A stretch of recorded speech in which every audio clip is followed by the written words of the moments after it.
আজকে বাংলার জমিনে নাস্তিকের বাচ্চাগুলো মাঝে মাঝে আল্লাহকে গালি দেয়, রাসূলকে গালি দেয়, কুরআনকে গালি দেয়, ইসলামকে গালি দেয়, আলেম ওলামাদের গালি দেয়, মসজিদ মাদ্রাসাদেরকে গালি দেয়।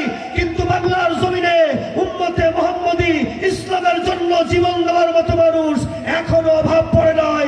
হাজার হাজার মানুষ এমন আছে, লক্ষ লক্ষ মায়ের সন্তান এমন আছে, প্রয়োজনে কুরআনের জন্য, ইসলামের জন্য, দ্বীনের জন্য, আল্লাহর জন্য, রাসূলের জন্য নিজের জীবন দিতেও কার্পণ্যতা করবে না। জোরে বলেন ঠিক কিনা? কে কে রাজি আছো? তুই হাত তুলে আল্লাহকে দেখা।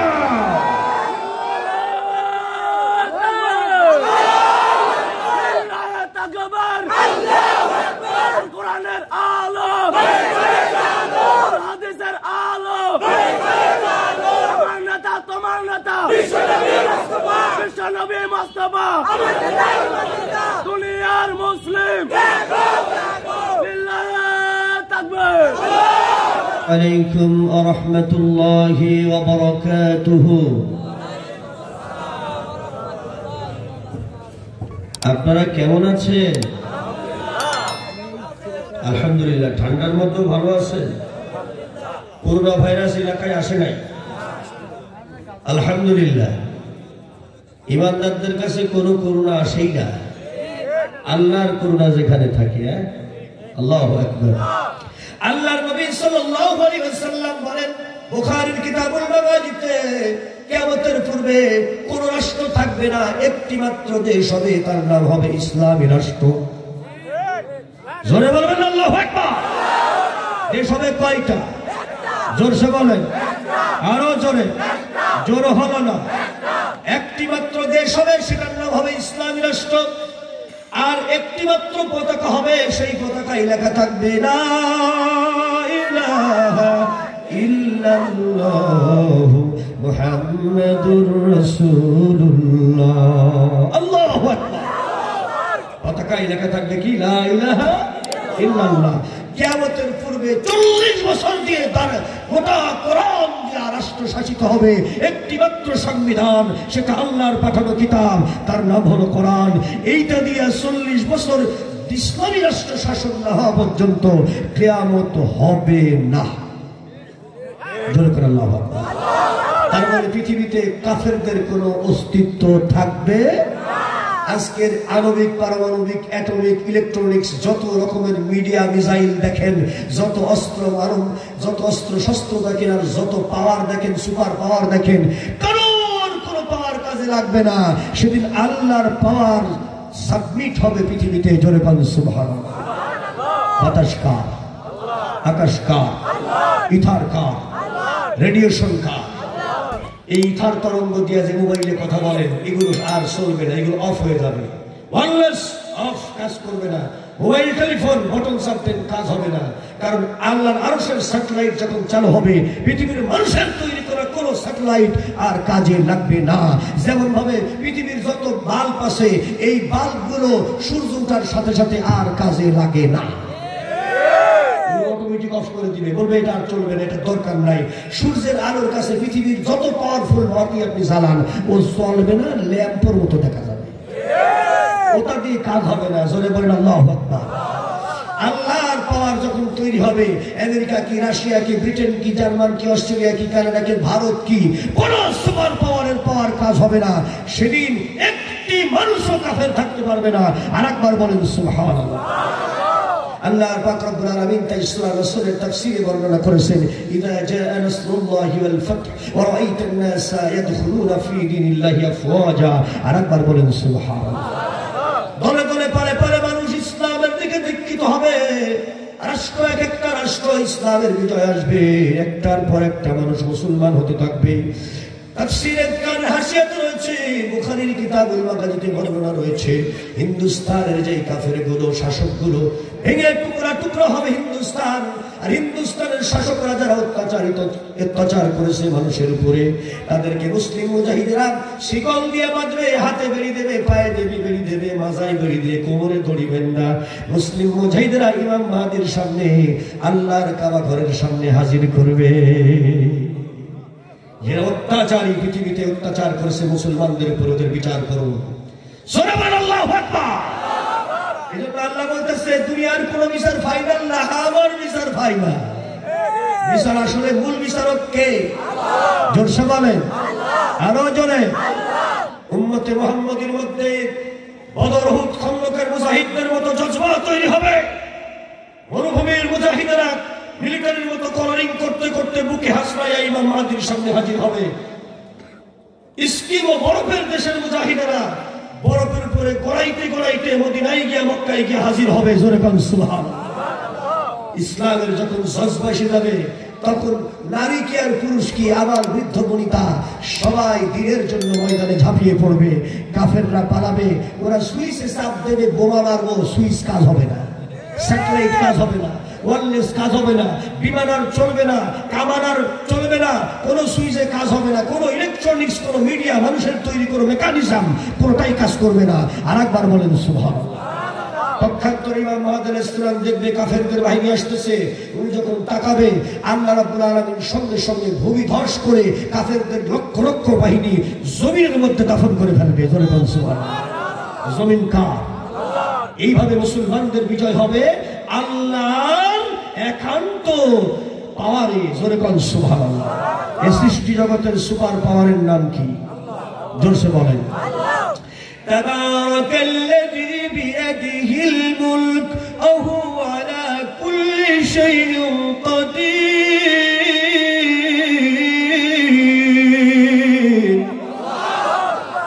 আল্লাহ বলছেন টোটাল পৃথিবী সৃষ্টি জগৎ, টোটাল মাখলুকাত আমারই হাতের মধ্যে, আমি আল্লাহ সকল কিছুর উপরে ক্ষমতাবান। এই আয়াতের সেদিন প্রমাণ হবে যে আল্লাহ সবার উপরে ক্ষমতাবান। আল্লাহ কারোর উপরে, আল্লাহর ক্ষমতার উপরে কারোর ক্ষমতা চলে না। জোরে বলেন আল্লাহু আকবার। আলোচনার শুরুতেই বলি, আখেরি জামানায় আমাদের জন্ম হয়েছে, আমরা বড় কপালওয়ালা। আমরা যদি শহীদ হই বদরি উহুদি সাহাবাদের মতো আমাদের মর্যাদা হবে। জোরে করে আল্লাহু আকবার। এইজন্য আল্লাহর দ্বীন কায়েমের জন্য ইমাম মাহদী আলাইহিস সালাম যখন কাবা শরীফের দরজার সামনে থেকে ডাক দিবে, গোটা পৃথিবীতে কোরআনকে প্রতিষ্ঠা করা লাগবে, গোটা দুনিয়ায় তখন যুদ্ধ শুরু হবে। কাফের মুমিন সেই জিহাদে শরীক হওয়ার আহ্বান যদি আমরা কানে শুনতে পাই, কে কে রাজি আছো শরীক হতে? দুই হাত তুলে আল্লাহকে দেখা।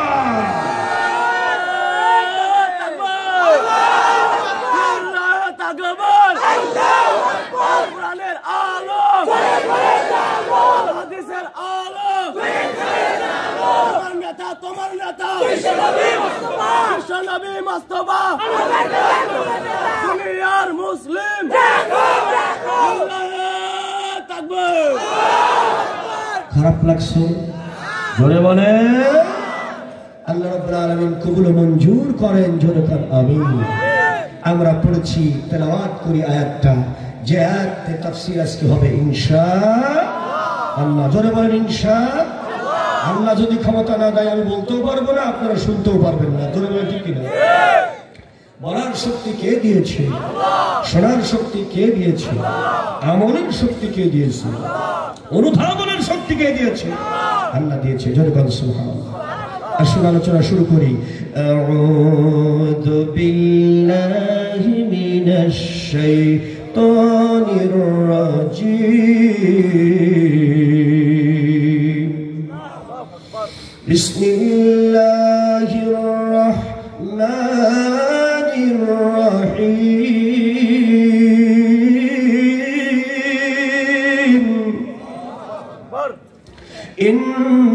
ইন্নাল্লাহা লা ইয়াখফা আলাইহি শাইউন ফিল আরদ ওয়ালা ফিস সামা।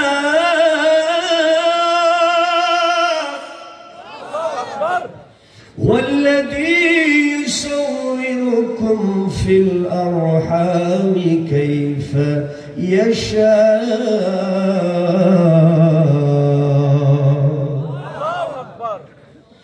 আল্লাহ রাব্বুল আলামিন বলে, দুনিয়াবাসী আমার বিরোধিতা করার আগে, আমার সঙ্গে পাল্লা দেওয়ার আগে আমি কে, আমার পরিচয়টা তোমাকে জানতে হবে। আমি এমন একটা সত্তা, আমার কাছে কোনো কিছু গোপন করা যায় না।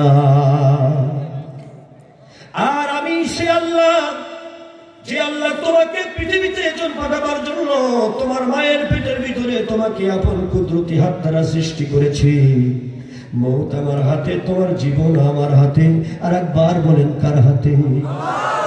তোমার মায়ের পেটের ভিতরে তুমি কোথায় জন্ম নেবে, কোন বারে জন্ম নেবে, কোন টাইমে জন্ম নেবে, দুনিয়ার থেকে কবে তোমার মৃত্যু হবে, সব আমার ইচ্ছা মতো হবে। তোমার ইচ্ছা মতো দুনিয়ায় কিছুই হবে না, কারণ এই দুনিয়ার মালিক আমি, তুমি নও। আর একবার বলেন, মালিককে? আমাদের মালিক, আমাদের ইলাহ, আমাদের রব আল্লাহ। তাই সর্বশেষ সূরা নাসের ভিতরে বলে, সবাই বলেন, কুল আউযু বিরাব্বিন নাসি মালিকিন নাসি ইলাহিন নাস। জোরে করে আল্লাহু আকবার। বান্দারে, তুমি আমার কাছে আশ্রয় নাও। আমি তোমার মালিক, আমি তোমার রব, আমি তোমার ইলাহ। তুমি বুঝতে পারছো না? আমি তোমার জীবনের মালিক, আমি তোমার মৃত্যুর মালিক। জোরে করে আল্লাহু আকবার। প্রিয় হাজিরিন, আল্লাহ রাব্বুল আলামিন জন্মগতভাবে উম্মতে মুহাম্মদীকে ভাগ্যবান, কপালওয়ালা বানিয়েছে। কেউ জন্ম নিয়েই কপালওয়ালা হয়ে যায়, আবার কেউ মৃত্যু জীবনকে আল্লাহর পথে জীবন দিয়ে কেউ বা কপালওয়ালা হয়ে যায়। জোরে কোন সুবহানাল্লাহ। কেউ জন্মের সাথে সাথে কপালওয়ালা হয়ে যায়, জন্ম নিয়ে সেই কপাল নিয়া, সৌভাগ্য নিয়া। জোরে কোন সুবহানাল্লাহ। যেমন এই পৃথিবীতে আল্লাহ রাব্বুল আলামিনের একজন বান্দাকে আল্লাহ পাক কাবা ঘরের ভিতরে জন্ম দেওয়াইলেন। জোরে কোন সুবহানাল্লাহ। যেই কাবা ঘরের কাছে যে লাব্বাইক বলে হাজিরা দিলে, সাথে সাথে জীবনের সব গুনাহ মাফ, সব গুনাহ মাফ হয়ে যায়। সেই কাবা ঘরের ভিতরে আল্লাহ একজনকে জন্ম দেওয়ালেন। আর একবার বলেন সুবহানাল্লাহ। তাফসীরে বর্ণনা রয়েছে, সাহিফাতু আলী ইবনে আবু তালিবের বর্ণনা, আল্লাহ রাব্বুল আলামিন একজন ব্যক্তিকে কাবা ঘরের ভিতরে জন্ম দিয়েছেন। সে ব্যক্তি হলো আলী ইবনে আবু তালিব। হযরতে আলী রাদিয়াল্লাহু তাআলা আনহু জন্ম হয়েছে আল্লাহর কাবার ভিতরে। জোরে জোরে বলেন মারহাবা। হযরতে আলী রাদিয়াল্লাহু তাআলা আনহু যদিও নবী নয়, কিন্তু তাফসীরের বর্ণনায় পাওয়া যায় হযরতে আলী পৃথিবীর সমস্ত ওলিদের বাদশা। আর হযরতে আলীর শ্বশুর আমার নবী, আপনার নবী, মা ফাতেমার বাবা হাসান হুসাইনের নানা, আকায় নামেদার বিশ্ব নবী, জীবন্ত কোরআন, সমস্ত মানুষের বাদশা, সমস্ত নবীদের বাদশা, সমস্ত রাসূলদের বাদশা। কিন্তু হযরতে আলী সমস্ত ওলিদের বাদশা। জোরে জোরে বলেন মারহাবা।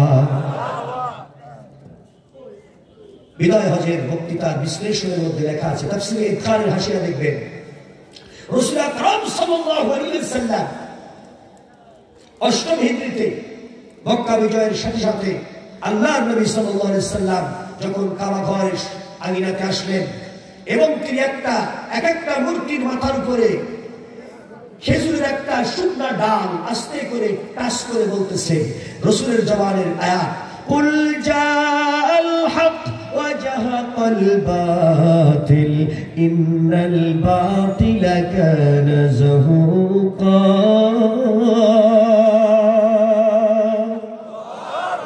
আয়াত যখন আল্লাহর নবী পড়ে, হাতুর দিয়া কুড়াল দিয়া যেই পাথরের মূর্তি ভাঙা যায় না, শুকনো খেজুরের ডালের আঘাতে আল্লাহর নবীর কদমে ঝুরঝুর করে পাথরের বড় বড় মূর্তিগুলো নবীর কদমে ভেঙে ভেঙে পড়তে লাগলো। জোরে বলবেন না আল্লাহু আকবার। কার ক্ষমতায়? আপনি সেই পাথরের মূর্তি কুড়ুল দিয়ে ভাঙতে পারবেন না, কুঠার আঘাত করে, হাতুর আঘাত করে ভাঙতে পারবেন না। শুকনা খেজুরের ডাল দিয়ে একটা টাচ করে বলে, কুল জাআল হক ওয়া জাহাকাল বাতিল। অমনি বিশাল পাথরের মূর্তি ভেঙে নবীর কদমে লুটিয়ে পড়ে। আর একবার বলেন সুবহানাল্লাহ। কারণ নবী হলেন জীবন্ত কোরআন। এই কোরআনের এত বড় মর্যাদা আল্লাহ পাক রব্বুল আলামিন কোরআনের ব্যাপারে বলেন, লাউ আনসালনা হাযাল কুরআনা আলা জাবালিন লারাআইতাহু খাশিআন মুতাসাদ্দিআন মিন খাশিয়াতিল্লাহ।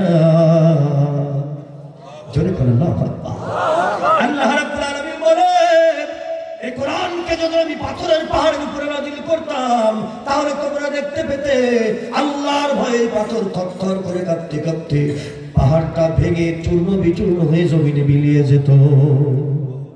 সেই কোরআন যেই নবীর উপরে নাজিল হয়েছে পৃথিবীর কোন পাহাড়ের চাইতে তার ক্ষমতা কম নয়। হযরতে রাসূলের একটি একটি করে মূর্তির উপরে হাত দিয়ে দিয়ে মূর্তিগুলো যখন ভেঙে চূর্ণ বিচূর্ণ হলো আল্লাহর ক্ষমতায়, এবার নবী আমার বলে, আলী রে, কাবা ঘরের ভিতর থেকে আবর্জনা পরিষ্কার কর। আলী রে, লাব্বাইক, কাবা ঘরের ভিতরে আবর্জনাগুলো পরিষ্কার করে ভালো জোরে কোন ভালো হবে। হযরত ওমর রাদিয়াল্লাহু তাআলা বলেন, ইয়া রাসূলুল্লাহ, ইয়া হাবিবাল্লাহ, হাজার হাজার সাহাবা থাকতে আপনি খালি আলীকেই কোন। আল্লাহর নবী বলে, ওমর রে, ওই ঘরটা পরিষ্কার করতে করতে ফাতেমা বিনতে আসাদ, আলীর মায়ের নাম ফাতেমা বিনতে আসাদ, ওই কাবা ঘর পরিষ্কার করতে করতে কাবা ঘরের ভেতরে প্রসব বেদনা উঠেছে, সেখানেই আলীকে জন্ম দিয়ে দিয়েছে। কাবা ঘর পরিষ্কারের কাজ ফাতেমা বিনতে আসাদ ফাইনালি করতে পারে নাই, সেজন্য ওর ছেলেকে দিয়ে এই কাজটা করাইতেছি। এবার কাবা ঘরটা পরিষ্কার কর ফাইনালি, জোরে বলেন সুবহানাল্লাহ। আর মূর্তি কোনোদিন ঢুকবে না, এটাকে আর কেউ মন্দির বানাবে না। আর একবার বলেন সুবহানাল্লাহ। হযরতে আলী ইবনে আবু তালিব বর্ণনা করছে শরীফার ভিতরে, আল্লাহ রাব্বুল আলামিন এর বান্দি হযরতে আলীর মা ফাতেমা বিনতে আসাদ রাদিয়াল্লাহু তাআলা আনহা, ওনার মা বাবার নাম আসাদ, কোনদিন তিনি মূর্তি পূজা করেন নাই, দ্বীনে হানিফা অনুসরণ করেছেন, ইব্রাহিম আলাইহিস সালামের রেখে দেওয়া ইসলাম পালন করেছেন। জোরে বলেন সুবহানাল্লাহ। মক্কার কেউ তার সামনে কথা বলতো না, বাঘের মতো চেহারা, তার হুঙ্কারের সামনে কেউ দাঁড়াইতো না। এই আসাদের নাম অনুসারে হযরত আলীর নামের আগে বলা হয় আসাদুল্লাহিল গালিব।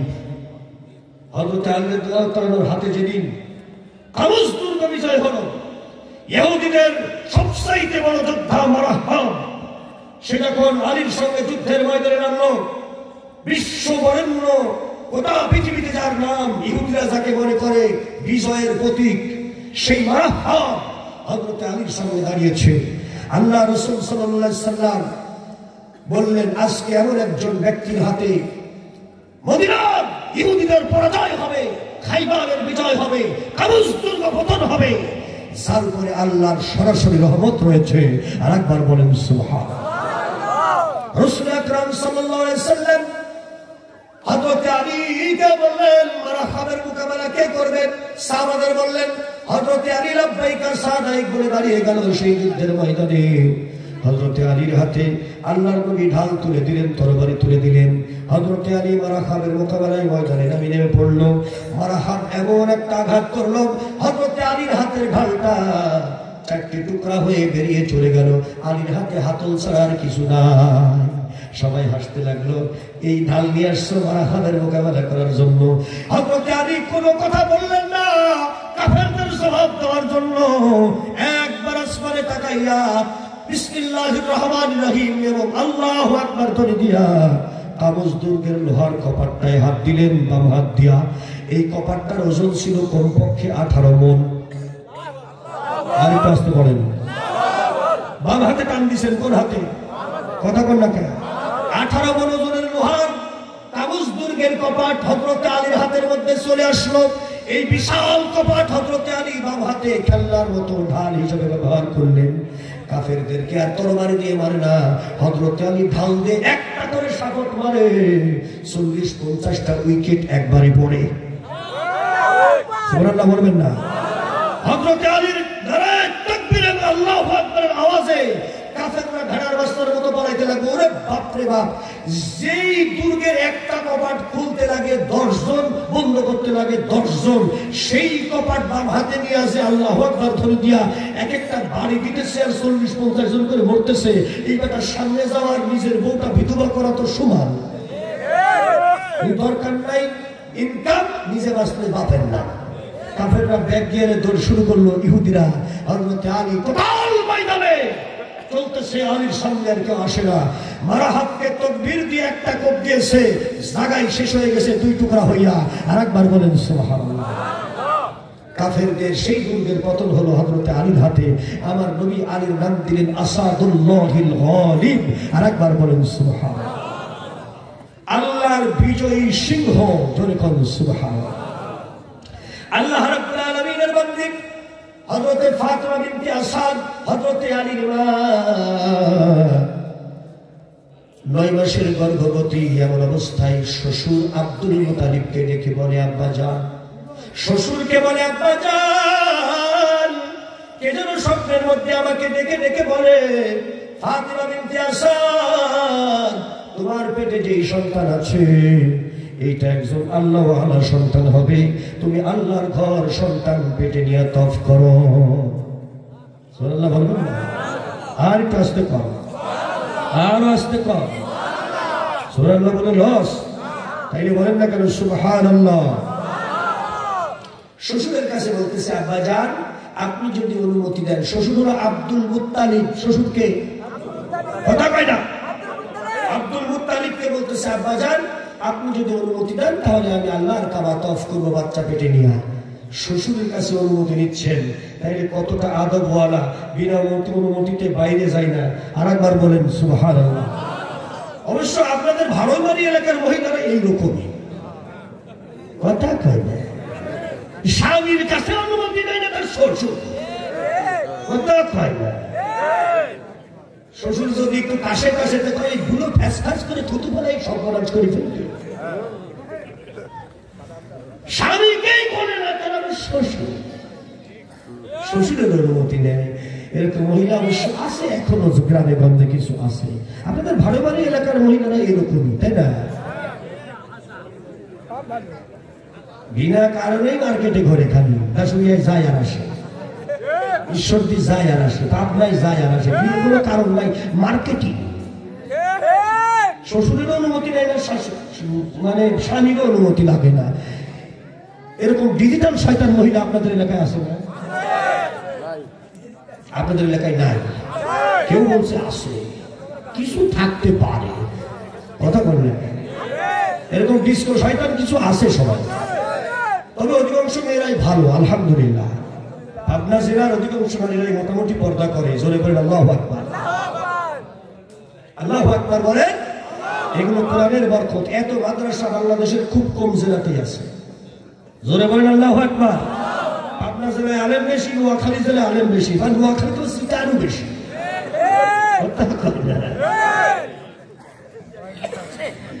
আল্লাহ রাব্বুল আলামিন এর বান্দা হযরত আব্দুল মুতালিব বলল, মাগো যাও, তুমি যাও আল্লাহর কাবা ঘরে গিয়া তওয়াফ করো। জোরে বলেন সুবহানাল্লাহ।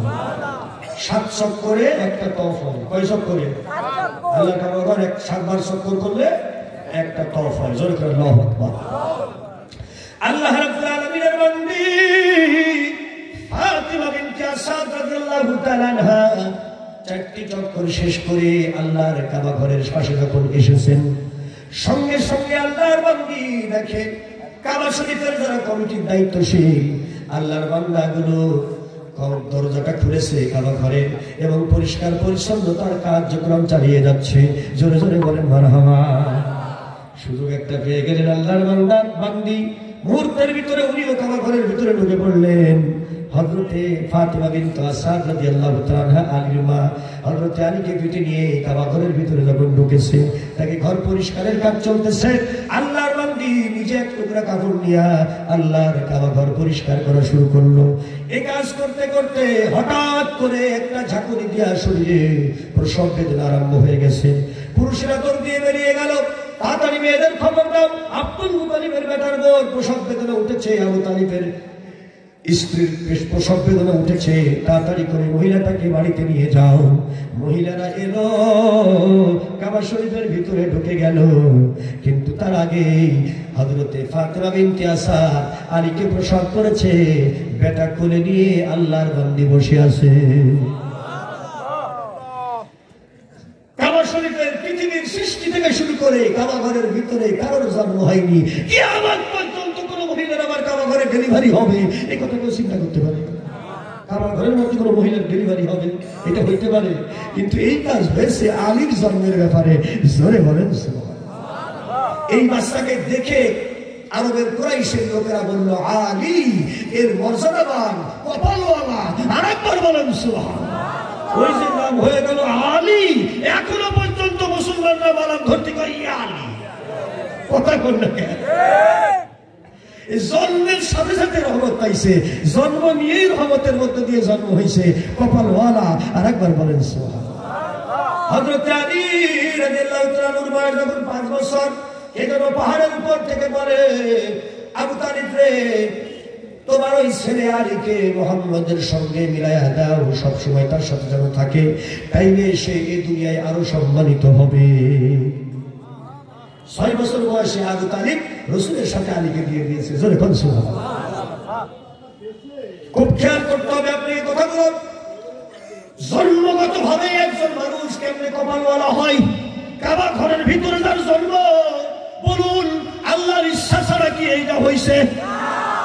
আমাদের জন্ম যে বাংলাদেশে মুমিন মায়ের গর্ভে, আল্লাহর ইচ্ছা ছাড়া কি এটা হয়েছে? আল্লাহ তো ইচ্ছা করলে ইহুদির ঘরে পাঠাইতে পারতো, হিন্দুর ঘরে পাঠাইতে পারতো, সারালের ঘরে পাঠাইতে পারতো, ডোমের ঘরে পাঠাইতে পারতো। দরকার না? হ্যাঁ, জানোয়ার পালে, দেখেন না, ঘরে দলে পালে পালে, ওই ওদের ঘরে তো পাঠাইতে পারতো। কিন্তু মুমিন মায়ের গর্ভে মুমিন বাবা উরসে উম্মতি মুহাম্মদি বানাইয়া আপনাকে জান্নাতের অর্ধেক রাস্তায় আগায় দিল কে? আল্লাহর একান্ত ইচ্ছা আর একান্ত শক্তি কাজ করেছে। আপনার এই এলাকায় হাজার হাজার লক্ষ লক্ষ মানুষ বসবাস করে, অধিক ঘনবসতিপূর্ণ এলাকা এটা। সবাই কি কোরআনের মাহফিলে আসতে পারছে? আসছে, কিন্তু 10 কিলোমিটার দূর থেকে অনেকে এসে গেছে। আল্লাহ রাব্বুল আলামিনের হাবিব তাই বলেন, মান ইউরিদুল্লাহু বিহি খায়রান ইউফাক্কিহু ফিদ্দীন।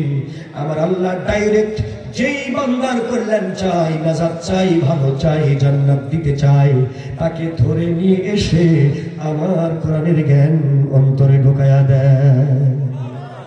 আরেকটা আসতে বলে, অনেকেই দেখবেন পাশেই আছে, এই পাড়াতেই আছে, মাহফিলে আসে নাই। ওরা চিন্তা করছে হুজুর যা বলবে তা আগেই জানি। এই ঠান্ডার মধ্যে কি দরকার এত সুন্দর কম্বলের আরাম, তারপরে আবার বউ, তারপরে আবার টেলিভিশন। আপনারা যারা এখানে আইছেন তাদের বাড়িতে বউ নাই, টেলিভিশনও নাই, কম্বলও নাই, সেই জন্য আপনারা এখানে এসেছেন। আপনাদের বাড়িতেও আছে, কিন্তু ওই বউ টেলিভিশনের কম্বলের আরাম এই শীতের মধ্যে আপনাদেরকে বাড়ি রাখতে পারে নাই।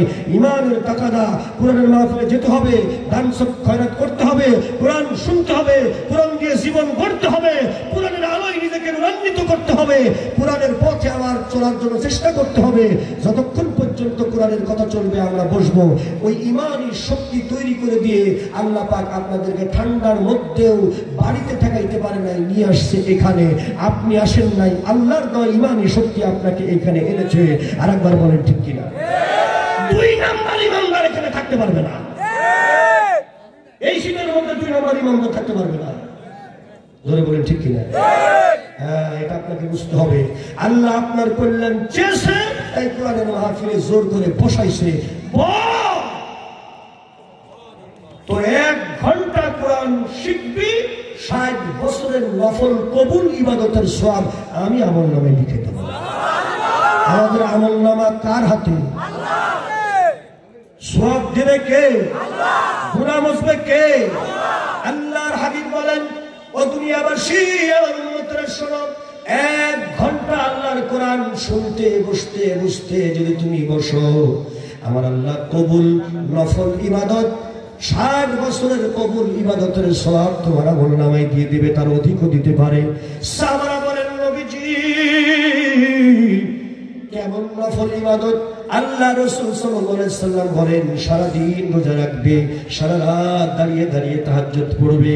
এই ধরনের কবুল নফল ইবাদত 60 বছর ধরে করলে যে সওয়াব হয়, 1 ঘন্টা আল্লাহর কোরআন বোঝার জন্য চেষ্টা করলে মহান আল্লাহ তাকে এই পরিমাণ সওয়াব দেন। এটা কোরআনের বরকত। আর একবার বলেন সুবহানাল্লাহ। লা ইলাহা ইল্লাল্লাহ, জোরে লা ইলাহা, আরো জোরে লা ইলাহা ইল্লাল্লাহ, লা ইলাহা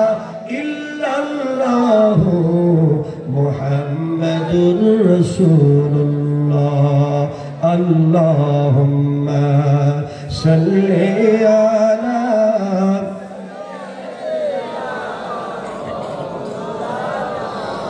ওয়া আলা আলি সাইয়্যিদিনা মাওলানা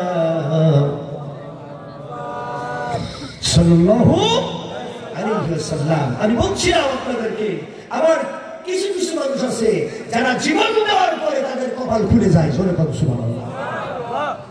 যেমন লক্ষ্য করুন, আল্লাহ রাব্বুল আলামিন বলছেন, ও বান্দা ওয়াল্লাযী ইউসাব্বিরুকুম ফিল আরহামি কাইফা ইয়াশা, তোমার মায়ের পেটে তোমাকে আমি কোথায় পাঠাবো, কখন পাঠাবো, কিভাবে পাঠাবো, মায়ের পেট থেকে আবার কবরের পেটে কখন ঢুকাবো, এটা আমার ইচ্ছা নির্ভর করে। জোরে বলেন কার ইচ্ছা?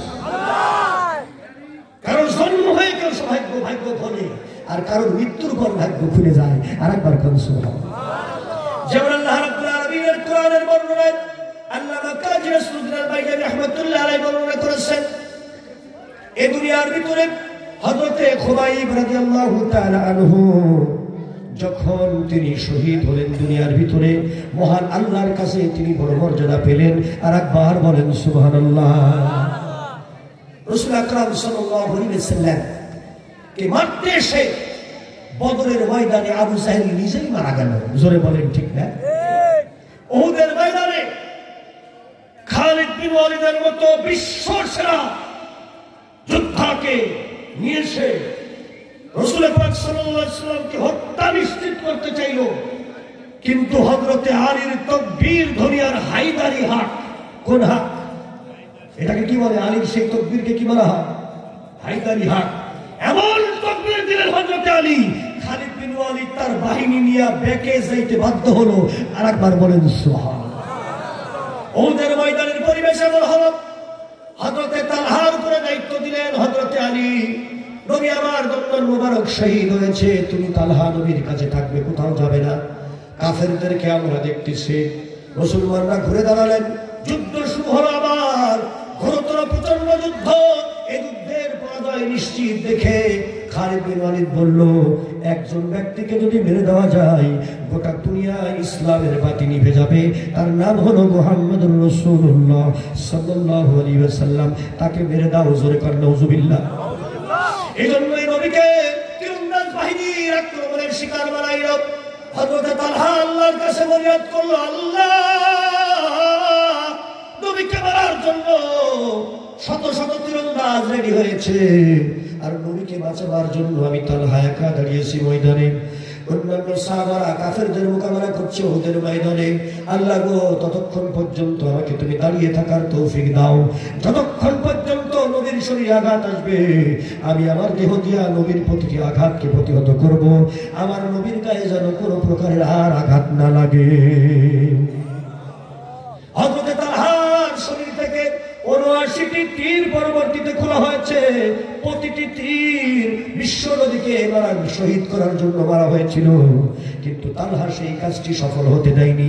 একটা করে তীর শরীরে ঢোকে, হযরতে তালহা আল্লাহু আকবার ধ্বনি দেয়। জোরে বলেন কি বলে? আরো জোরে বলেন কি বলে? এই আল্লাহু আকবারের ধ্বনি শোনার সঙ্গে সঙ্গে হযরতে আলী চিন্তা করলো, তালহার কি যেন হলো, ওর কণ্ঠে কেন আল্লাহু আকবার ধ্বনি শুনি, নিঃসন্দেহে আমার নবীর কোনো কিছু হয়েছে। হযরতে আলী তার মিলিটারি বাহিনী নিয়ে, যোদ্ধা বাহিনী নিয়ে, কমান্ডো বাহিনী নিয়ে যখন দ্রুত গতিতে হায়দারি হাত দিয়া তাকবীর দিয়া যখন নবীর কাছে আসলো, খালিদ বিন ওয়ালিদ আর তীরন্দাজ বাহিনী পাহাড়ের আড়াল দিয়া মক্কায় ফিরে যেতে বাধ্য হলো। আর সম্ভব হলো না, আলীর সামনে দাঁড়াইতে পারে না। আর একবার বলেন মারহাবা। খালিদ বিন ওয়ালিদ আলীর সামনে দাঁড়াইতে চাই না, বাধ্য হয়ে পালিয়ে গেল যে আলী আসতেছে, আর দাঁড়ানো যাবে না। জোরে বলেন মারহাবা। হযরত রাসূল আকরাম সাল্লাল্লাহু আলাইহি ওয়াসাল্লামের সাহাবা হযরত তালহা নবীর জন্য নিজের জীবন বাজি রাখলেন। উহুদের ময়দানে ৭৯টি তীর নবীর গায়ে মারা হয়েছে, একটি তীরও নবীর শরীর পর্যন্ত তিনি পৌঁছাতে দেন নাই। আর একবার বলেন আল্লাহু আকবার। এভাবে এই দুনিয়াতে দিন জিন্দা থাকে। আজকে বাংলার জমিনে নাস্তিকের বাচ্চাগুলো মাঝে মাঝে আল্লাহকে গালি দেয়, রসুলকে গালি দেয়, কুরআনকে গালি দেয়, ইসলামকে গালি দেয়, আলেম ওলামাদের গালি দেয়,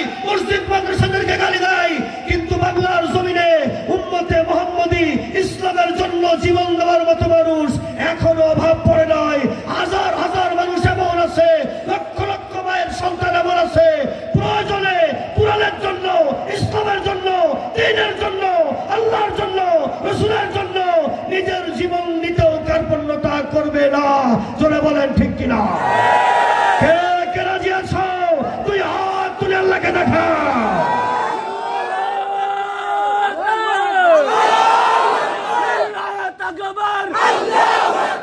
কোরআনের আলো, হাদিসের আলো, আমার নেতা তোমার নেতা বিশ্বনবী মুস্তাফা, দুনিয়ার মুসলিম,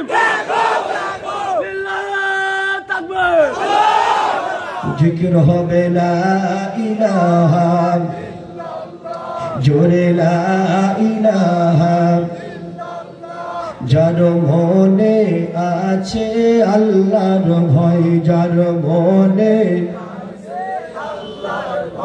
আল্লাহ আল্লাহ সব সময়, যার মনে আহার নিদ্রা ভালো লাগে না, এই দুনিয়া ভালো লাগে না, ভালো লাগে এক আল্লাহ, লা ইলাহা, জোরে লা ইলাহা, লা ইলাহা ইল্লাল্লাহু মুহাম্মাদুর রাসূলুল্লাহ। আল্লাহুম্মা সাল্লি আলা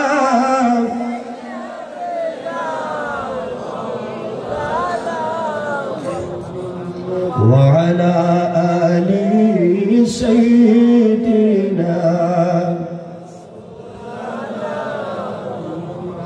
নবীর নবী খুঁজলে পাবি, কোরআন পড়ে জোরে করে আল্লাহু আকবার। সাফায়াতের ভার পাক পরোয়ার দিলেন যারে, এলো মুহাম্মদ মুস্তাফা আমিনার ঘরে, জোরে বলেন এলো মুহাম্মদ মুস্তাফা আমিনার ঘরে। আল্লাহুম্মা সাল্লি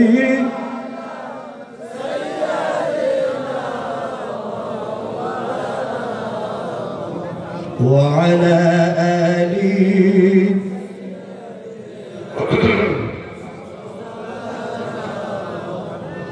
সাল্লাল্লাহু আলাইহি ওয়াসাল্লাম। আমি আপনাদের বলছিলাম কেউ কেউ এমন আছে জীবন দেওয়ার পরে তার দামটা বড় বেড়ে যায়, জোরে বলেন সুবহানাল্লাহ। আবার কেউ কেউ এমন আছে জীবন দেওয়ার পরে লোকে কয় হারামজাদা মরেছে, ঠিকই হয়েছে, কথা কন না কে ওই মরেছে ঠিক হয়েছে, জানাজা দেওয়ার লোক খুঁজে পাওয়া যায় আছে কিনা? খুব খেয়াল করতে হবে আপনাকে। হযরতে খুবাইব রাদিয়াল্লাহু তাআলা আনহু নবীর একজন সাধারণ সাহাবা, বদরের ময়দানে কাফেররা পরাজিত হলো, লজ্জা রাখার জায়গা নাই। উহুদের ময়দানে কাফেররা পরাজিত হলো, লজ্জা রাখার জায়গা নাই, জোরে বলেন সুবহানাল্লাহ। কারণ নবীর কাছে যখন রাষ্ট্রীয় ক্ষমতা ছিল না, তখন হাত পা ধরে অন্যায় থেকে মানুষকে ফেরাবার জন্য বহু চেষ্টা করেছে। 17 বছর বয়স থেকে হিলফুল ফুজুল গঠন করে মানুষকে মানবতার কল্যাণে বহু চেষ্টা করেছে, কিন্তু কাফের সুজা হয় না। আরেকবার বলেন ঠিক কি? আল্লাহর নবী যখন মদিনার বাদশাহ হলেন, প্রেসিডেন্ট ধরেন, 47টি ধারার ভিত্তিতে গোটা পৃথিবীতে আন্তর্জাতিক প্রথম লিখিত জাতীয় সংবিধান তিনি রচনা করলেন। এটার নাম মদিনার সনদ। আরেকবার বলেন সুবহানাল্লাহ। রাসূল পাক সাল্লাল্লাহু আলাইহি ওয়াসাল্লাম চিঠি লিখলেন আবু জাহলের কাছে, রুকুমাতু ইলাল মদিনা ইযান কামা হিজাল বদর আল্লাতী লাম ইয়াখরুজ আবাদান। ও আবু জাহল, যদি ক্ষমতা থাকে বদরের ময়দানে আয়, আর কোন অন্যায় আমি বিশ্বনবী সহ্য করব না। এতদিন মুখ দিয়ে কইছি, এবার তরবারি কথা বলবে, কথা কম না কেন? এতদিন মায়ের খাইছি, আর এখন মার দেব। এই জন্য মায়ের সবসময় খাওয়া সুন্নত না, মাঝে মাঝে মার দেওয়াও সুন্নত, কথা কয় না নাকি? সবসময় খাওয়া লাগবে, মাঝে মাঝে দেওয়া লাগবে। খারাপ লাগছে? শীত লেগে গেছে। আল্লাহ রাব্বুল আলামিন নবী সাল্লাল্লাহু আলাইহি ওয়াসাল্লাম মদিনার মসজিদে বসে রয়েছে। একটা সাধারণ সাহাবা মদিনায় বসবাস করে, উনি হিজরত করেন নাই।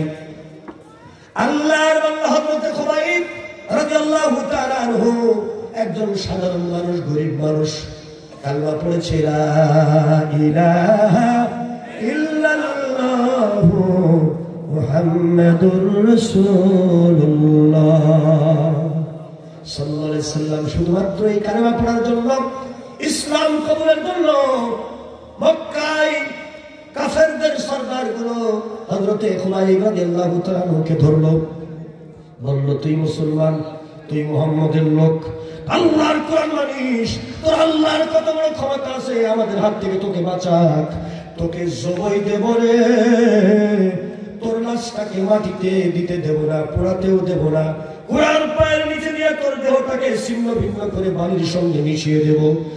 আর তুই মুসলমান, এই অপরাধের কারণে তোর মাথার খুলি দিয়া আমরা শরাব মদ পান করব।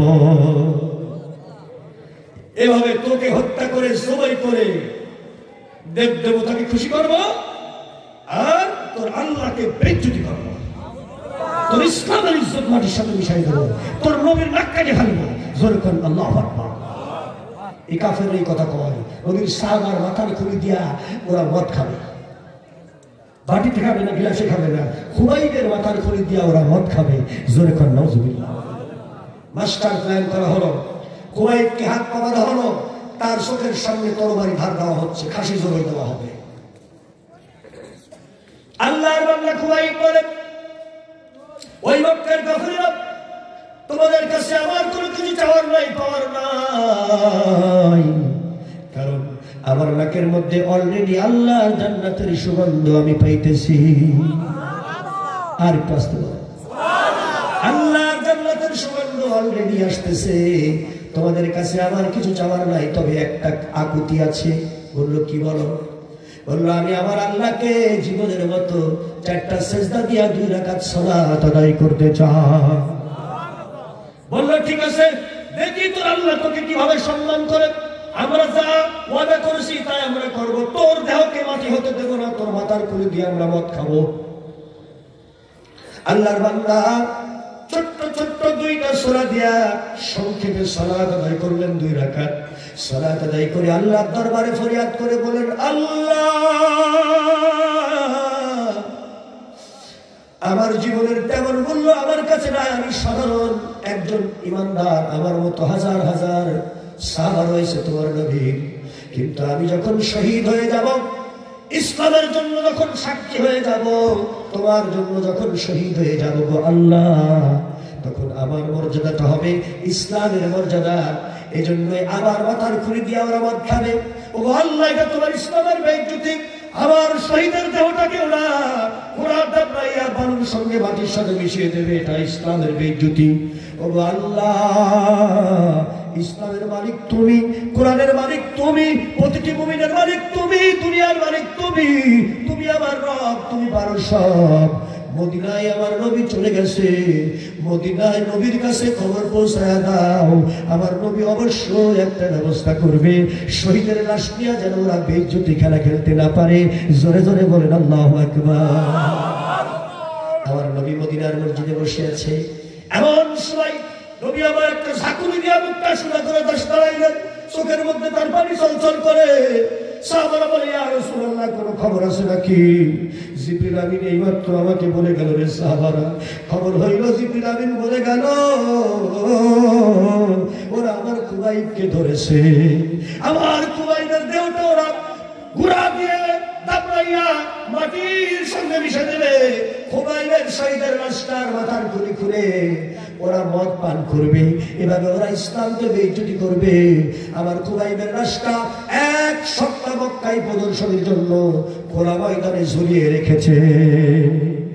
আমার আল্লাহ পাক আমাকে বলছে, আরশে আজিমের মালিক খুবাইবের ওই শহীদকে, শাহাদাতের ওই লাশটাকে বড় সম্মান করতে চাই। আমার মাওলা বলেছে তোমরা কে আছো? আমার খুবাইবের লাশটা মক্কার কাফেরদের বেষ্টনী ভেঙে সেখান থেকে দেহটা নিয়ে আসবে মদিনায়। কে আছো তোমরা? আল্লাহর নবীর জবানে কে আছো শব্দ বলার সাথে সাথে হযরত আলী লাব্বাইক বলে দাঁড়িয়ে গেল। আর একবার বলেন মারহাবা।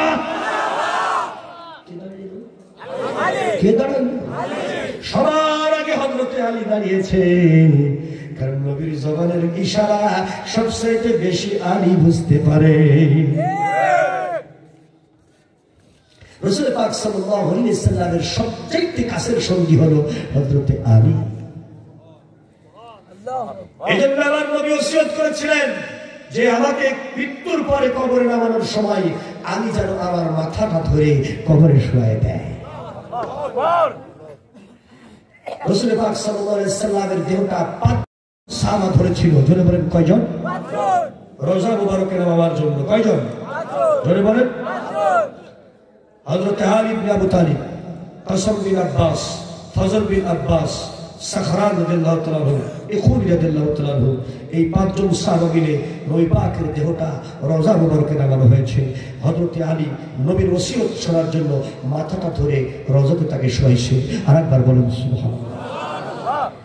হাদিসের বর্ণনা এসেছে, বুখারীর বর্ণনা, আলা মাদিনাতুল ইলম রওজাহু আলী, আলী হলো বাবহু আলী, আলী হলো আমি হলাম জ্ঞানের শহর, আর আলী হলো সেই শহরের দরজা। এতটুকু মর্যাদা আলী দিয়েছে। হযরত আলী সবচেয়ে রাসূলের বড় ইশারা বুঝতেন। ধরে বলেন সুবহানাল্লাহ। হযরত আবু হুরায়রা বর্ণনা করেন, কিতাবুল ইলম ইবনে মাজাহ দেখবেন, মিশকাতের বর্ণনা তো আছে, সাহাবায়ে কেরামগণ দিনের পর দিন বাড়ি যাইতেন না, রাসূলের চেহারার দিকে তাকিয়ে থাকতেন। নবী কখন একটা মণিমুক্তার মতো কথা বলবে সেটা অন্তরে গেঁথে নিবে, লিখে নিবে, মুখস্থ করে নিবে, এই জন্য বসে থাকতো। হযরত আবু হুরায়রা বলেন, 2 দিন 3 দিন আমরা না খাওয়া থাকতাম, একবার নবীর দিকে ভালো করে তাকাতাম, আমাদের ক্ষুধা নিবারণ হয়ে যেত। একজন সাহাবা একদিন হাত তুলে বলেন, নবী গো, আমার পেটের মধ্যে যেন ক্ষুধা ক্ষুধা লাগে। আমার নবী বলে, এই মসজিদে কোনো খাওয়ার কোনো বিষয় আছে কিনা? সাহাবারা কেউ বললো না, কোনো খাওয়ার আয়োজনের ব্যবস্থা নাই। আল্লাহর নবী একটু ইশারা করে তাকিয়ে দেখলেন, মদিনার মসজিদে জান্নাত দিয়া দূরে একটা খেজুর গাছ দেখা যায়। সেই খেজুর গাছটার কিন্তু কোনো খেজুর নাই, মরা মরা পাতাগুলো ঝুলতেছে। মৃত একটা খেজুর গাছ দেখতে পেলেন। আমার নবী আঙ্গুলে ইশারা করে বলেন, ওই খেজুর গাছের কাছে যাও, গিয়ে বলো আমি বিশ্ব নবী রাহমাতাল লিল আলামিন খাবার দিতে বলেছি। সাহাবাদের মধ্যে কথাটা কেউ বোঝার চেষ্টা করতেছে, কে বলছে হুজুর মরা খেজুর গাছের সামনে যাবো, এই কি কথা, এক মরা খেজুর গাছে কি পাবো, এখন তো খেজুরের টাইমও না। কিন্তু হযরত আলী নাই, উনি এক দৌড় দিছে, দৌড়াইতেছে আর গায়ের চাদরটা খুলতেছে, দৌড়াইতেছে আর গায়ের চাদরটা খুলতেছে। চাদর গিয়া মরা গাছের নিচে টিনি পেতে দিলেন আর বললেন, গাছ রে, রাহমাতাল লিল আলামিন নির্দেশ করেছে খেজুর দাও।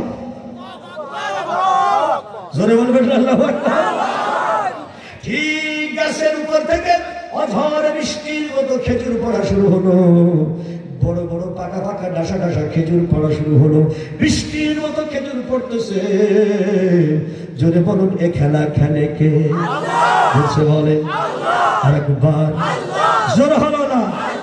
হযরত আলী তাকায় আছে, বৃষ্টির মতো খেজুর পড়তেছে, অর্ডার বাই সাপ্লাই হইতেছে জান্নাত থেকে। খেজুর এমন ভরা পড়ছে, বিরাট বড় চাদর আলী আর টাইগে আনতে পারে না, মানে কয়েক মন খেজুর পড়ে গেছে। কয়েকজন সাহাবা যায় চাদর ধরাধরি করে রাসূলের দরবারে নিয়ে আসলো। আল্লাহর নবী বলে, তোমাদের ক্ষুধা লাগছে, পেট ভরে খাও, মন ভরে খাও।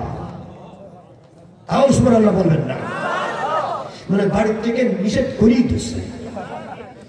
দিনকালের অবস্থা খুবই খারাপ। হুজুরা যা বলে বলুন, তুমি মুটকি খুলবা না, মোটে কালে খুলবা না। জোরে বলুন সুবহানাল্লাহ। আল্লাহ রাসূল বলেছে, আমার উম্মতদেরকে তোমরা দেখলেই বুঝতে পারবা, আশ্চর্য জিনিস শুনলে বলবে সুবহানাল্লাহ, শুরু করলে বলবে বিসমিল্লাহ, শেষ করলে বলবে আলহামদুলিল্লাহ, আর ভবিষ্যতের পরিকল্পনা বলবে ইনশাআল্লাহ। আরেকবার বলেন আল্লাহু আকবার। এইভাবে আমার উম্মতদের তুমি চিনতে পারবা, দেখেই বুঝতে পারবো যে আমার অরিজিনাল উম্মত। যেরকম সুবহানাল্লাহ, কারণ কথায় কথায় আল্লাহকে ডাকবে, কথায় কথায় আল্লাহকে ডাকবে। যেরকম সুবহানাল্লাহ। আল্লাহ রাব্বুল আলামিনের নবী বলেন, ও আমার সাহাবারা তোরা কে পারবি মক্কায় গিয়ে কাফেরদের বেষ্টনীর ভিতর থেকে খুবাইবের লাশটা নিয়ে আসতে? হযরত আলী সবার আগে দাঁড়িয়ে গেছে। জোরে জোরে বলেন মারহাবা। ইশারা শোনার আগেই দাঁড়িয়ে গেছে। আল্লাহ নবী বলে, আলী রে তুমি কি একাই যাবে? হযরত আলী কোনো কথা বলে না। ও নবী, আপনি যদি দোয়া দেন আর আল্লাহ যদি দয়া দেয়, রহমত দেয়, মক্কার গোটা কাফের গোষ্ঠীর জন্য আমি আলী একাই যথেষ্ট। জোরে বলেন আল্লাহু আকবার।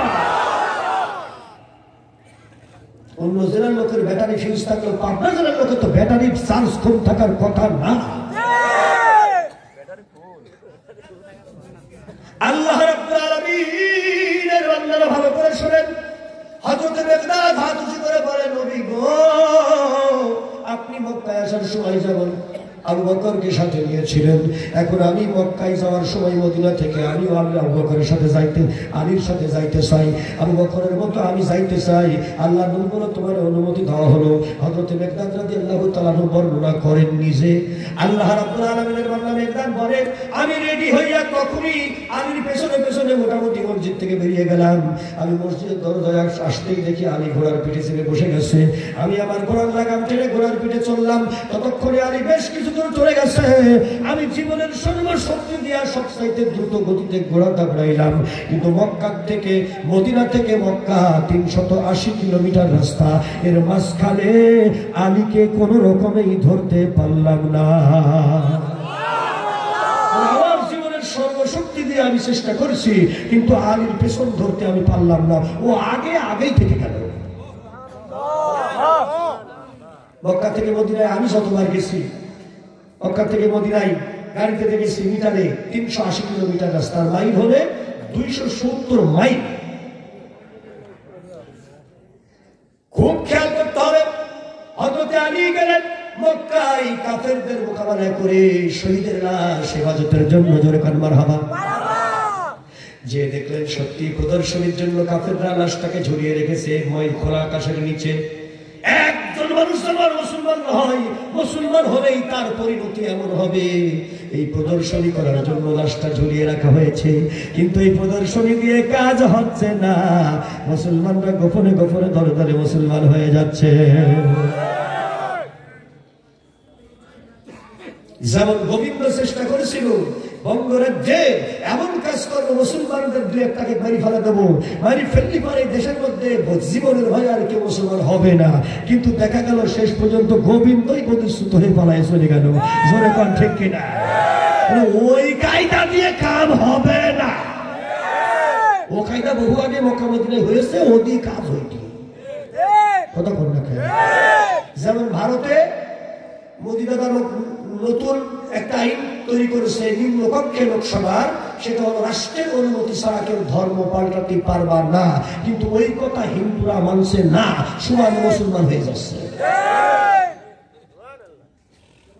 বলবেন না কেন? ওই আইন তো ওরা মানবে না। সত্য মানুষ সবসময় সত্যের পক্ষে থাকবে। জোরে বলেন ঠিক না? দাদার ওই আইন ওরা মানতেছে না।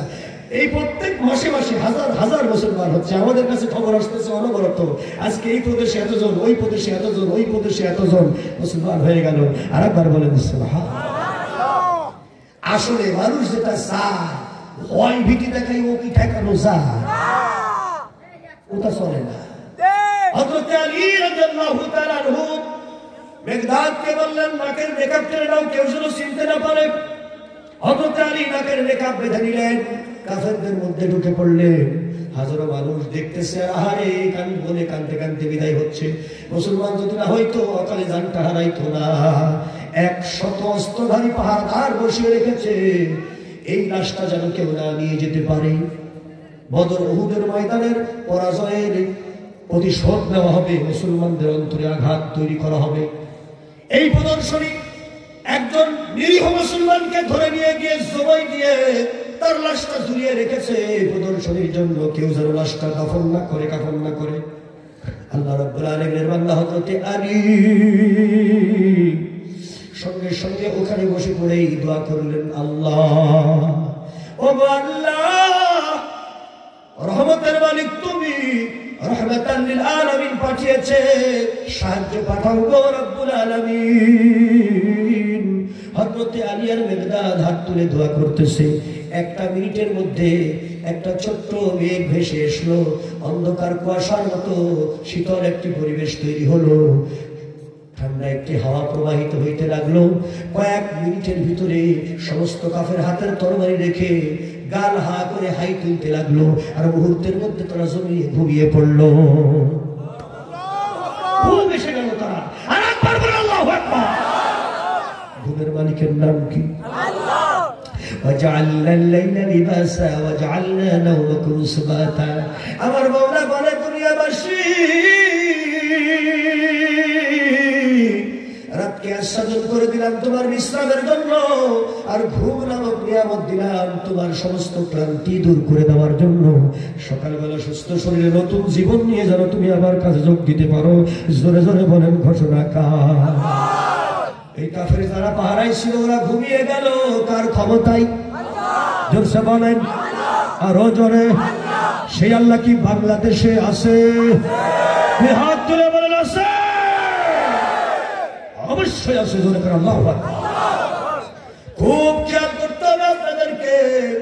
আল্লাহর বান্দারা, পাহারাদাররা ঘুমিয়ে গেছে, হযরতে আলী আর মেঘদাদের চোখে ঘুম নাই। সবার ভিতর থেকে এই দুইজনের চোখে ঘুম আইলো না কেন? কার হুকুমে? আল্লাহর বান্দা হযরতে আলী বলে, মেঘদাদ রে, তাড়াতাড়ি রাস্তা খোল, খোলার টাইম হয়ে গেছে। হযরতে আলী আর মেঘদাদ দুইজন মিলা হযরতে খুবাইবের শহীদের লাশটা খুলে ফেললেন। আল্লাহর নবীর কণ্ঠ শুনতে পেলেন। আমার নবী বলতেছে, আলী রে, তোমার বুকের সঙ্গে শহীদের লাশটা বেঁধে দাও, ঘোড়ার পিঠে ওঠো। আর একবার বলেন মারহাবা। নবী মদিনায় আর ওরা তখন মক্কায়। মোবাইলে কথা করছে, গ্রামীণ phone, Bangla link, telephone, wireless, কোন লিঙ্ক? আল্লাহর আরশে আজিমের টাওয়ারের লিঙ্ক। আর একবার বলেন সুবহানাল্লাহ।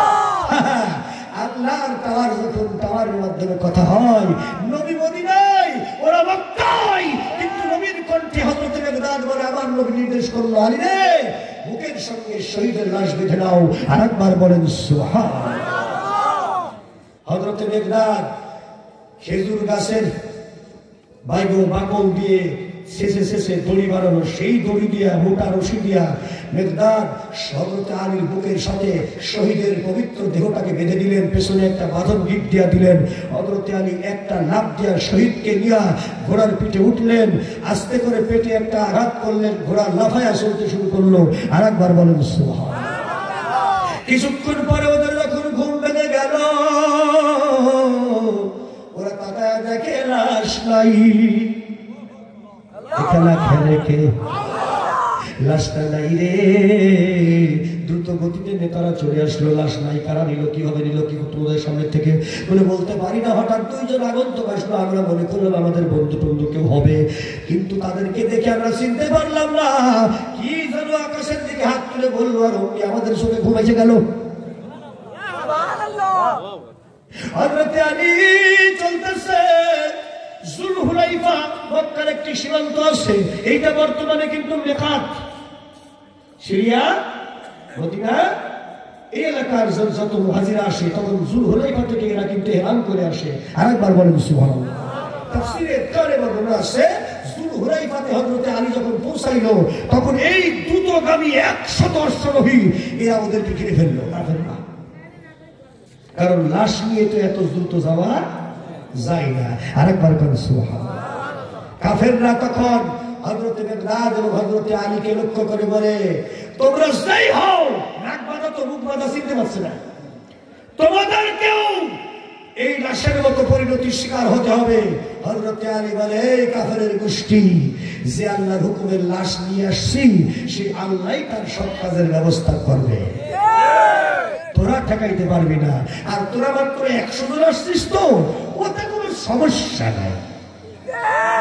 কথা বললে ওটা আমি অল্প সহজেই সাইজ করে থাকবো, ওতে সমস্যা হবে না। কথা বললে 100 জন কাফের আলীর সামনে কোনো ব্যাপার। এক এক বাড়িতে তো 10টা করে উইকেট পড়বে, কারণ তো নর্মাল কেউ না, এলো শেরে খোদা হযরতে আলী। জন্ম হয়েছে কোন জায়গা? কথা কয় না, তাফসীর মনে থাকবে না? হ্যাঁ, খুব সাবধান মনে থাকবে। পৃথিবীতে একজন ব্যক্তির জন্ম হয়েছে কাবাগরের ভিতরে, তার নাম হযরতে আলী। আর একবার বলেন সুবহানাল্লাহ।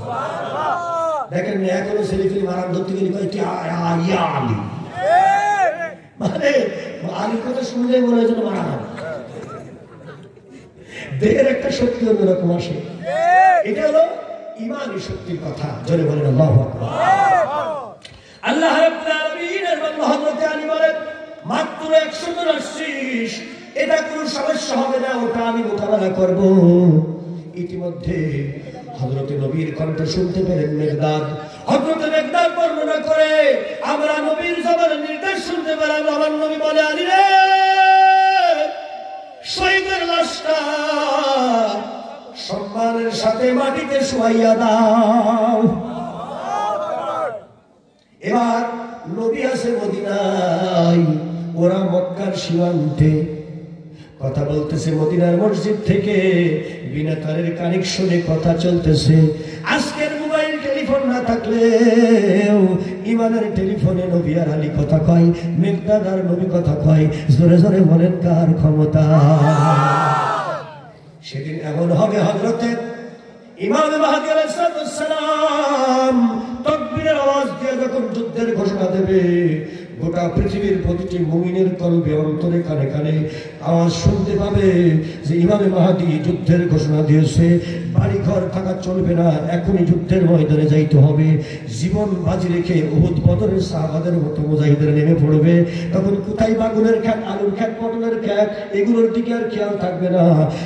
বউ স্বামীকে সাজায় দিবে, সন্তান বাবাকে সালাম দিয়ে বিদায় দেবে, নিজেও বাবার সঙ্গে যেতে বাধ্য হবে। এমন পরিবেশ তৈরি হবে, ওখানে মক্কায় আল্লাহর কাবা ঘরের পাশে দাঁড়াইয়া ইমাম মাহদী ডাক দিবে। বাংলাদেশের জমিনের মুজাহিদরা নিজ কানে শুনতে পারবে কার ক্ষমতা। গ্রামীণ টেলিফোনের লাইন কানেকশন লাগবে না। এই কানেকশন ইমানি কানেকশন। কিসের কানেকশন? কি কানেকশন? এই ইমানি কানেকশনের সিম কার্ড হইল লা ইলাহা ইল্লাল্লাহু মুহাম্মাদুর রাসূলুল্লাহ। লা ইলাহা ইল্লাল্লাহ হইল সিম কার্ড। এজন্য আল্লাহ তেলাওয়াতকৃত আয়াতের ভিতরে বলেন, ওয়াল্লাযী ইউসাউবিরুকুম ফিল আরহামি কাইফা ইয়াশা।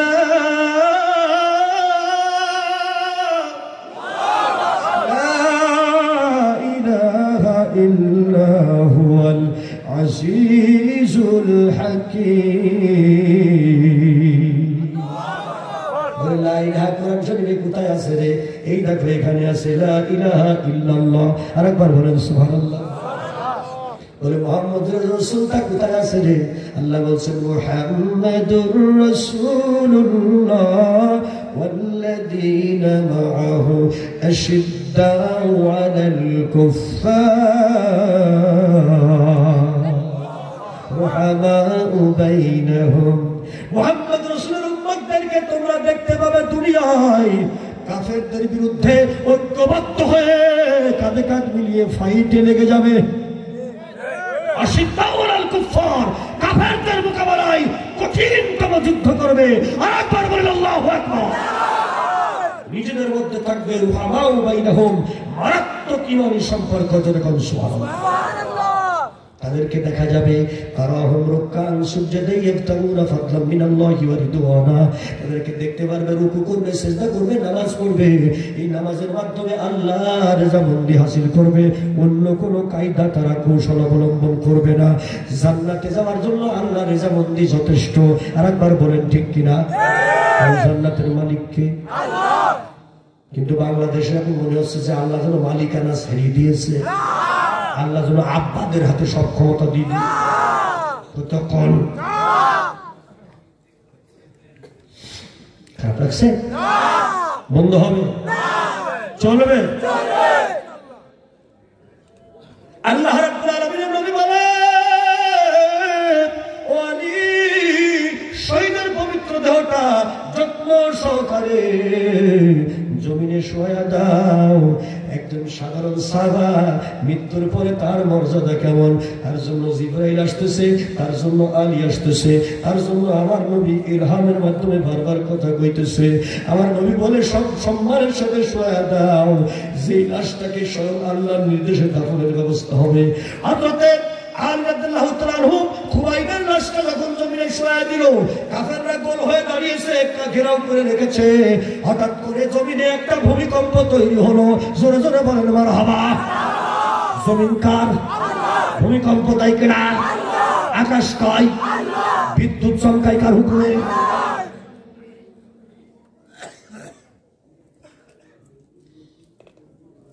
আকাশ আল্লাহ, বিদ্যুৎ চমকায় আল্লাহর হুকুমে। জমিন আল্লাহ, ভূমিকম্প হয় কার হুকুমে? ওই কাফেররা দেখতে পেল পায়ের নিচের মাটিটা কাঁপতেছে। হঠাৎ করে চড়াত করে মাটিটা দুই টুকরো হয়ে ফেটে গেল, দুই দিক দিয়ে চলে গেল রে। বিশাল বড় গহীন একটা কবরের মতো পরিবেশ তৈরি হলো। হযরতে খুবাইবের লাশটা কারা যেন উঠাই নিল, কোনো মানুষ দেখা যায় না। খুবাইবের লাশটা আস্তে করে মাটির ফাটলের মধ্যে, কবরের মধ্যে ঢুকে পড়লো। মুহূর্তের মধ্যে মাটি আবার জাগার মাটি জায়গায় লেভেল হয়ে গেল, লাশটা আর দেখা যায় না। আর একবার বলেন, এখানে খেলে কে? খুবাইবের লাশটা খুলি নিয়ে ওরা মদ খাবে, খুবাইবের দেহটার উপরে ঘোড়া দাবড়াবে, আনন্দ ফুর্তি করবে, মেয়ে লোক নিয়ে ফুর্তি করবে। ইসলামকে কটাক্ষ করার জন্য এই আয়োজন তারা করবে, কিন্তু আমার আল্লাহ ওদের এই মনের আশা পূরণ হইতে দেয় না। হযরতে খুবাইব জীবন দেওয়ার পরে বড় সম্মানিত হয়ে গেল। কোরআনের তাফসীরে, ইতিহাসের পাতায় তার নাম সংরক্ষণে লেখা হলো। আর একবার বলেন আল্লাহু আকবার। রাসূলের ১৬ লক্ষ সাহাবার, কয়টা সাহাবার জীবন আপনার কোরআন হাদিসে পাবেন? কিন্তু খুবাইবের লাশটা আল্লাহর হুকুমে রাসূলের মর্যাদা দেওয়ার কারণে আল্লাহর মর্যাদা পেল। তখন মৃত্যু হলো যখন। আর একবার বলেন সুবহানাল্লাহ। এই দৃশ্য দেখার সাথে সাথে কাফের যারা এসেছিল রে, ওরা কিছু দৌড় দিয়ে পালাইলো। বাবারে মারে মরছি রে। একই দৃশ্য দেখা যায়, অটোমেটিক কবর হয়, সেই কবরের লাশ আবার অটোমেটিক ঢুকে যায়, আবার মাটির জায়গায় অটোমেটিক লেভেল হয়ে যায়। এ কেমন খেলা রে? ওরে বাবারে মারে, নিজে বাঁচলে বাপের নাম, তারপরে ইনকাম। কাফেররা 100 উট পুরস্কার ঘোষণা করেছে, কোনো পুরস্কার দরকার নাই, নিজে বাঁচলে বাপের নাম। পেছন দিকে দৌড় শুরু করলো। বলেন, গাড়ি যদি পেছনে যায় কোন গিয়ার? কথা কয় না, ব্যাক গিয়ারে দৌড়। তাও কি নরমাল দৌড়? হ্যাঁ, ওইটাকে অভিজ্ঞ ব্যক্তি বলতে খেয়েছি দৌড়। কথা কন না, দৌড় তো দৌড়। আর কিছু লোক অথর্বের মতো, মানে ওদের আর মাথায় কোনো কাজ করছে না। এ কি দেখা? লাশ গেল কোথায়? মাটি ফেটে গেল, ভূমিকম্প হলো, লাশ চলে গেল, মাটি লেভেল হয়ে গেল। একই কথা। এ খেলা খেলে কি? কারণ আমার নবী বলেছে, শহীদের লাশটা ছেড়ে দাও মাটির উপরে, বাকি খেলা আমার আল্লাহ খেলবে। আল্লাহর সঙ্গে পাল্লা দিয়া লাভ হয় না, কারণ ইমানদাররা আল্লাহর সম্পদ। এই কোরআন আল্লাহর সম্পদ, ইসলাম আল্লাহর সম্পদ। এই ইসলামকে দুনিয়ায় কেউ ঠেকাইতে পারবে না। ফাইনালি আল্লাহ জিতবে, দুনিয়ার কাফেররা পরবর্তীতে মরবে। আর একবার বলেন ঠিক কিনা? আল্লাহ কিছুদিনের জন্য কাফেরদেরকে একটু সুযোগ দিয়ে দেখে কাফেররা ঈমান আনে কিনা, কিন্তু ফাইনালি কাফেররাও কিন্তু আল্লাহর হাতে ধরা পড়বে। আর একবার বলেন ঠিক কিনা? কারণ আল্লাহ ধরে ধরে ধরে না, যদি ধরে ধরে ধরে, যদি ধরে, তার ঘোষণা। সবাই বলেন, সে আল্লাহ বাংলাদেশে আছে তো? হ্যাঁ, মনে যদি থাকে। আল্লাহ রাব্বুল আলামিনের নবী সাল্লাল্লাহু আলাইহি সাল্লাম বলে, বাকি খেলা আমার আল্লাহ খেলবে। এদিকে ঘটনা ঘটে গেল, কাফেরদের যে কয়জন ওখানে দাঁড়িয়েছিল অথর্বের মতো, ওরা বলল, আলী রে, এ কি কুদরতি খেলা, নিজ চোখে দেখলাম। আহারে আল্লাহ যে সত্য যতই আছে, কোরআন যে আল্লাহর বাণী, মুহাম্মদ সাল্লাল্লাহু আলাইহি সাল্লাম যে আল্লাহর রাসূল, এর মধ্যে কোনো ভুল নাই। আমরা আর থাকতে চাই না বেঈমান, আমরা আনতে চাই আল্লাহর প্রতি ঈমান। হযরত আলী বলে, তাইলে পড়ো লা ইলাহা ইল্লাল্লাহ মুহাম্মাদুর রাসূলুল্লাহ, লা ইলাহা জোরে লা ইলাহা, সবাই লা ইলাহা লা ইলাহা ইল্লাল্লাহ মুহাম্মাদুর রাসূলুল্লাহ। অর্ধেকের বেশি মানুষ মুসলমান হয়ে গেল। হযরত আলী ওদেরকে সাথে নিয়ে মদিনায় নিয়ে গেল নবীর সামনে। আমার নবী বলে, আলী রে, ওরে আলী, আমার আল্লাহ কি খেলা খেললো! এক শহীদের বিনিময়ে আল্লাহ ৭০ মুমিন পাঠায়া দিল। মারছে কয়জন? ঈমান আনলো কয়জন? কি কুদরতি খেলা দেখছেন! মুসলমান মারি কমানো যায় না, মারবেন একজন, বাড়ি তাহলে ৭০ জন। কয় না।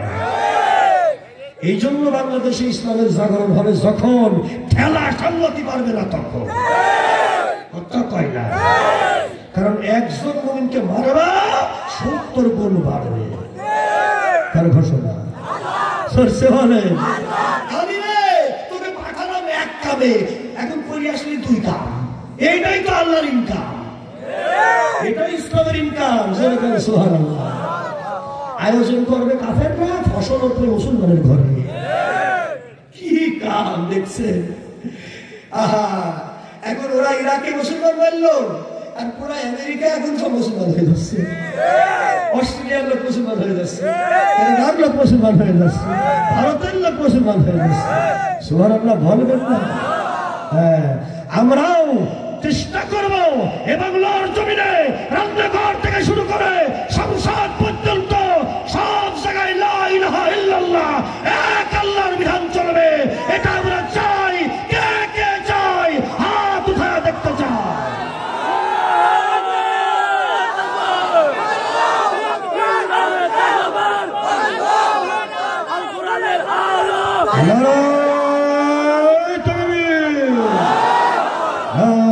তাকবীর, কোরআন আছে যেখানে, নবী আছে যেখানে, নবী নাই যেখানে, নারায়ে